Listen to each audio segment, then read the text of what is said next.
people from organizer and stage manager take a rich kulisiti ya promoter je bafulumiza ngaga nti zimweno kati balina okubukinga bayinza eno za promoter basiru batabizo kusiribwa kubanga the truth is kiringanga omuyimbi ogamba nti promoter talina susa abantu 10 muki ekitege kati basi basiru baba basiru omuyimbi watu omusobola mukukinya muleke ekitegeera bino ebintu buli omu yeteekamu tusagamba nti Spice ogenamu wa million 2 ntomanyi nga akola video ya million 15 like is it really good investment ekitegeera so gwoba tasobola kukusalirawo ate gwoyagala omu wa million 2 naye ate oyagala ofuna abantu emitwalo ebiri kati gwoba kiwetekako cap nongamba nti wa million 2 naye nangisaaga susa abantu 1,000 wensusa abantu 1,000 nga nkuddiza ki it is only fair but I think era si bonna bapromote era abatonotono abo ekitegeero zaade yagadde kukola mawulire or something but I don't think and kigenda maaso like this industry yaffe tetugitwala maaso when people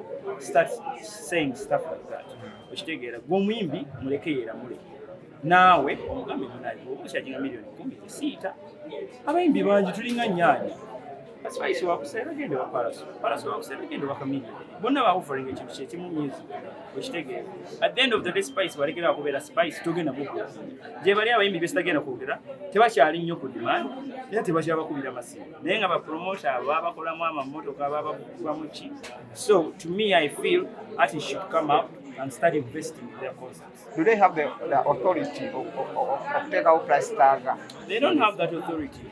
Ate how vumbuliro kyekola ku business yawe you can't ekitegeera nga naffe saamuga kati oyinza okugamba promoter titegeka launch ya gundi nga tagifunamu ekitegeera mulimu abayimbizi benjagala naye siraba concert zaabwe because music gwe bayimba promoter yagamba munnange oyo wa kizungu nnyo oyo takola ekitegeera kati nina kulinda bintu nga jazz safari ne muwomero ekitegeera so bwe mbasobola kugamba bantu bameka b'olina okufuna teekawo conditions ezo ng'ebirala byonna naawe obitema okitegeera nti sponsor bw'ajja ompa ssente kuba sponsor tasponsoringa promoter sponsoringa muyimbi yaleeta value mu show bw'oŋŋamba nti abantu gamba nti kwa million 2 naye tosukka abantu 5 kubanga mbambaze so ng'otaddemu ssente bwe ziti ng'ofunye million 5 naawe ng'otaddemu 5 ofuna 6 amagoba ga million mukimala naye bw'oyaga ofuna amagoba ga million 5 ate oyagala omuyimbi sebo afune million 2 tekikola naye omuyimbi bwe yeera mule nnyo kiri ku value nawe kitunya n'ogamba naye omuyimbi ono asaana million ki ne demand ye bweba demand teriiyo then tozimuwa They should leave the process of demand and supply to determine. Ekyo kiri mu business yonna kati ffe tusalawo Coca-Cola wa sente meka tumanyi sente meka ze bamuteekamu okumukola tunywa bunyiivu atamusobola ng'onywa amazzi g'omukafeero concert sigenda kugamba nti tusuubire malayika but expect everything nice. We really invested time, we invested a lot of money and a lot of resources. We put up a very good team. We have a band. Now it's just quarter. See a backline we have over 20, 25 dancers. We have a lot of effects. We even widen. We voting teams. Singapore. I think it's going to be the best stage you ever see. It's not any confident. But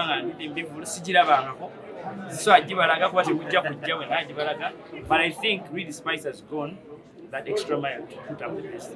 Njagala nkomyeyo ku kamera wano nga nange mbabuuza nabaga nti shege nosinga okyanga Uganda eba kati nange njagala nkomyeyo mbabuuze nti yali esinga oba nali neegisa. But the truth is I believe it's going to be one of the best shows you guys will ever see. Kitegeera kuba omuyimbi two rehearsals I think from September. Actually one every day and it's a lot of money.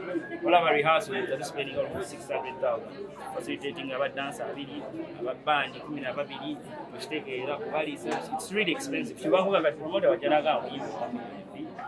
it's very funny. So to me I feel we are really prepared. Sure, you know, we are very nice, very organized. The sound is going to be good. It's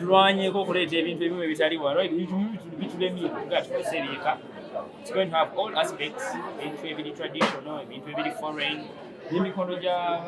That's Spice now. Very rehearsing the Ebya also. We expect to have some selling the Moji Rocket. Stage here very open. But very open. So serving we can tusaba olunaku ogenda kubeerawo traffic jam abantu batuuke budde. Organisation eri very open tugenda publishing I think by Wednesday. Buli omu amanyi waayita wa parkinga ne watuula ne security. I think it's about having a security meeting with the police agencies.